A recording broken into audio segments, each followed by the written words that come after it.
انی لا اخاف علیکم الشرک، مجھے تم پر شرک کا خوف نہیں، تم مشرک نہیں بنو گے، لیکن مجھے کس بات کا خوف ہے؟ مجھے اس بات کا خوف ہے کہ تمہارے پاس دنیا بہت ہو جائے گی، فتنافسوها کما تنافسوها من کان قبلکم، پھر تم کمپٹیشن پر اترو گے۔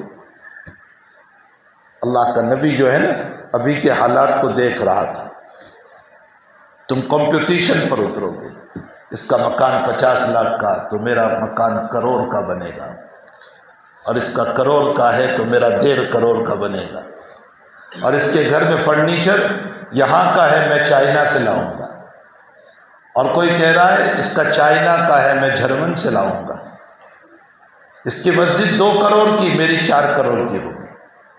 فتنافسوا کما تنافسوا من کان قبلکم، تم کمپٹیشن پر اترو گے، مقابلے پر اترو گے، فتہلککم کما اہلکت من کان قبلکم، پھر اللہ انہی دولتوں کے نقشے میں تمہیں ایسے ہلاک کرے گا جیسے اگلی قوموں کو اللہ نے ہلاک کر دیا۔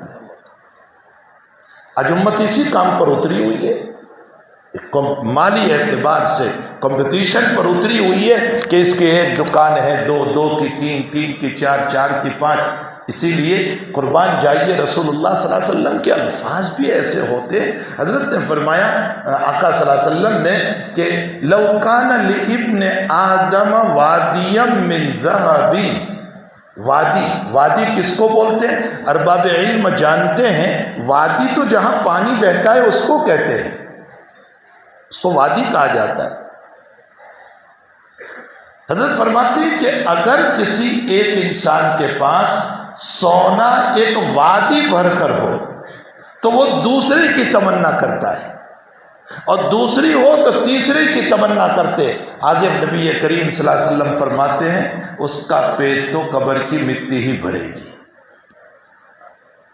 یہاں سوال یہ ہوتا ہے کہ سونا الماری میں رکھا جاتا ہے یا وادی میں رکھا جاتا ہے؟ بھئی سونا تو ہمارے وہاں آپ تجوریوں میں رکھتے ہیں نا، یا وہاں وادی میں رکھنے جاتا ہے کوئی؟ پھر نبی نے وادی کا لفظ کیوں کہا؟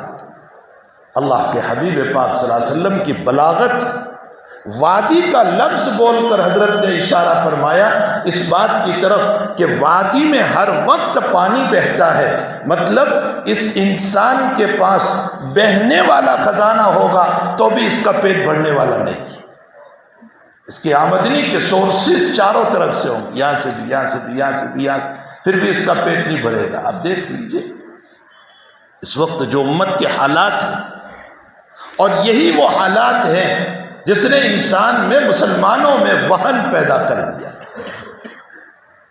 جناب رسول اللہ صلی اللہ علیہ وسلم فرماتے ہیں کہ ایک وقت میری امت پر آئے گا کہ لوگ تو ماریں گے ہی لیکن دوسروں کو بھی بلائیں گے، جیسے دسترخوان پر کھانے کے لیے دوسروں کو بلایا جاتا ہے۔ ترمذی شریف کی روایت ہے۔ جیسے ہم دسترخوان پر بیٹھتے ہیں نا، مولانا آئیے کھا لیجئے، حاجی صاحب کھا لیجئے، آئیے کھا لیجئے، جیسے ہم سب کو بلاتے ہیں نا، فرمایا تمہیں مارنے کے لیے اس طرح لوگوں کو بلایا جائے گا۔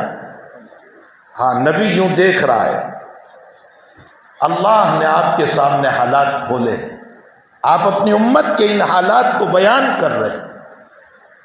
اب دیکھ لیجئے اس وقت کے حالات کیا ہے۔ آپ بھی آئیے، آپ بھی آئیے، آپ بھی آئیے، سب کو بلایا جا رہا ہے۔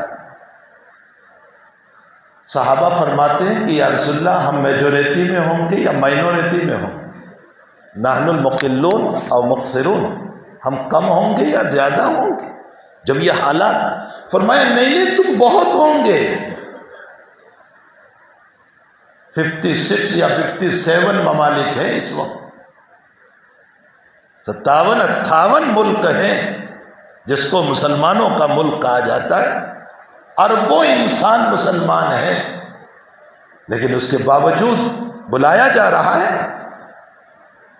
تو فرمایا جب حضرت اتنے سارے ہوں گے، یعنی صحابہ کے خیال میں یہ بات نہیں آ سکتی ہے کہ ایسا بھی ہو سکتا ہے۔ فرمایا یا رسول اللہ اتنے سارے ہوں گے پھر بھی یہ حالات؟ فرمایا ہاں تم میں وہن پیدا ہو جائے گا۔ فرمایا یا رسول اللہ وہن کیا چیز ہے؟ فرمایا حب الدنیا و کراہیت الموت، دنیا کی محبتیں بہت ہو جائے گی اور موت سے نفرت کرو گے۔ یہ دو صفتیں جب تم میں پیدا ہوگی تو پھر لوگ تمہارے اوپر اس طرح ٹوٹ پڑیں گے۔ میرے بھائیو، دنیا کمانے سے منع نہیں ہے، لیکن ہمارے حضرت جی مایوسف صاحب رحمۃ اللہ علیہ فرمایا کرتے تھے، کشتی کے اندر پانی نہ جانے دو، کشتی منزل پر پہنچ جائے گی۔ دل کے اندر دنیا نہ جانے دو، دل اللہ تک پہنچ جائے گا۔ اور جس دل کے اندر دنیا داخل ہو گئی وہ دنیا دنیا کے لیے ہے، اور جس دل میں دنیا داخل نہیں ہوئی وہ الدنیا للآخرہ ہو گئی۔ کچھ سمجھ میں بھی آیا مختصر وقت میں؟ یعنی جس دل میں دنیا اندر نہیں گئی وہ انسان اپنی دنیا کو آخرت کمانے کا ذریعہ بنائے گا، اور جس دل کے اندر دنیا داخل ہو گئی تو وہ دنیا دنیا ہی کے لیے چل رہی ہے، آخرت اس میں مطلوب نہیں ہوتی۔ دنیا کمانے سے منع نہیں۔ امام غزالی رحمۃ اللہ علیہ کہتے ہیں 3 باتیں: انکم صحیح ہو، نمبر 2 خرچ صحیح ہو۔ آپ دیکھ لیجئے اسراف کی جو دنیا اس وقت بنی ہوئی ہے، علمان الحبیب مولانا تقریر کرتے ہی رہے، جمعہ کو ممبر ہلا دے، لیکن دوسرے دن شادی میں وہی ہوگا جو وہ چاہیں گے، اس لیے کہ ہم نے اپنا معبود اللہ کو نہیں بنایا، ہم نے اپنا معبود خواہشات کو بنایا۔ واتبع هواه فمثله كمثل الكلب ان تحمل عليه يلهث او تتركه يلهث ذلك مثل القوم الذين كذبوا بآياتنا فاقصص القصص لعلهم يتفكرون۔ وہ بلام باورا جو بنی اسرائیل کا بڑا اللہ والا، لیکن اسم اعظم کو جو اللہ کی دی ہوئی دعا تھی موسیٰ کے خلاف استعمال کیا حصول دنیا کے خاطر، تاکہ دنیا ملے۔ نتیجہ یہ ہوا کہ اللہ تعالیٰ نے اس کو جو سزا دی وہ سزا قرآن بیان کر رہا ہے، ہم نے اس کی زبان کو کتے کی طرح لٹکا دی۔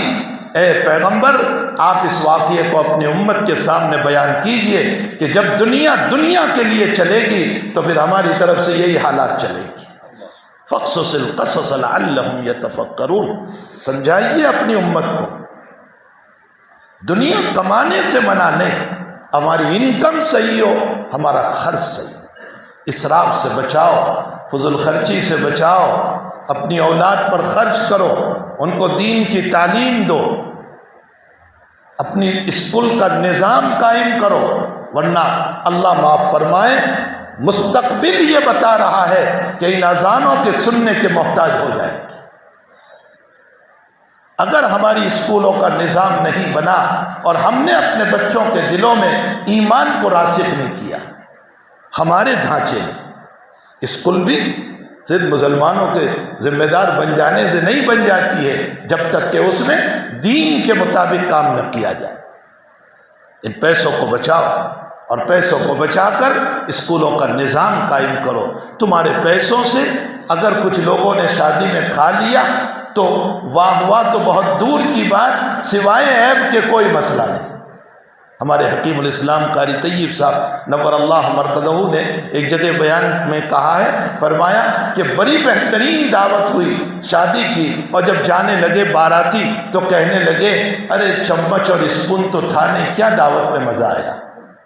عیب نکالیں گے اور نکالیں گے، اس عیب کے بجائے کہ اس کو اچھا لگے یا اس کو برا لگے، چھوڑیے ان چیزوں کو اور اپنے پیسوں کو بچا کر اپنی نسلوں پر استعمال کریں، ان کے دین پر، ان کے قرآن پر، ان کے عقائد پر، اس پر استعمال کریں۔ اسی لیے ہماری دعوت کے 6 صفات میں بھی پہلی صفت جو ہے وہ لا الہ الا اللہ، اسی پر محنت، اسی پر یہ بنے گا تو نماز بنے گی نا، یہ بنے گا تو علم و ذکر کا مسئلہ بھی ہوگا، یہ بنے گا تو اکرام مسلم کا۔ جب ایمان ہی نہیں بنا ہے تو یہ کیسے اکرام کرے گا؟